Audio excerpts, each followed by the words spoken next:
Hello and welcome. This is how you change your E34 cabin air filter in under 3 minutes. Main tool needed, Phillips head screwdriver, cabin air filter with this part number. Welcome to the inside of my shitbox. I've removed the passenger seat for ease of demonstration, but it is completely doable without removing it, so just rock it back and then you start. You start by removing the glove box. There's one strap on the right and one strap on the left with clips on the bottom. Use needle pliers to remove these. Just pull them back. Now remove the straps, pull them sideways. And then there is two plastic clips right here and right here.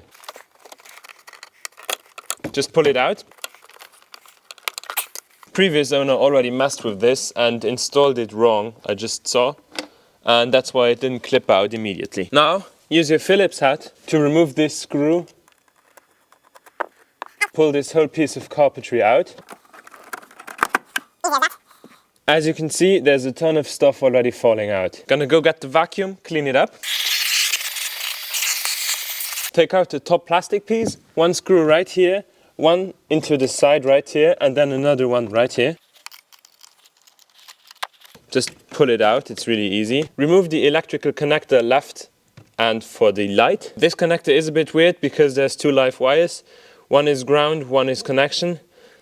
And the one with the yellow stripes goes to the rear. Now you need to remove this plastic piece right here. For me there's a clip, I think there should be a screw, but we'll find out. Then there's another electrical connector for the BMW flashlight. Remove the connector by pushing these two plastic pins to the inside and then pulling back. Now you remove this bracket with two Phillips head screws there and there. Pull the air tube to the bottom and then pull out this whole piece. Next up, you're going to remove the screw right here and behind this cable, like right there.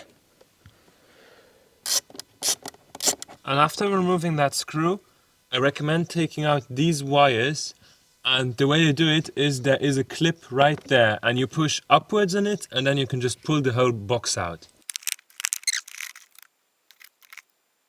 Now you can pull out the filter itself. It's probably going to be extremely disgusting on this one. Reinstallation is the exact opposite of the deinstallation process. I'm sure everybody can manage.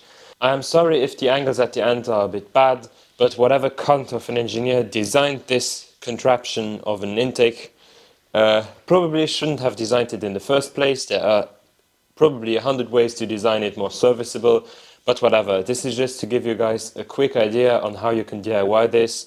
It's a bit of a finagling job because there's a lot of components in the way and stuff doesn't necessarily line up.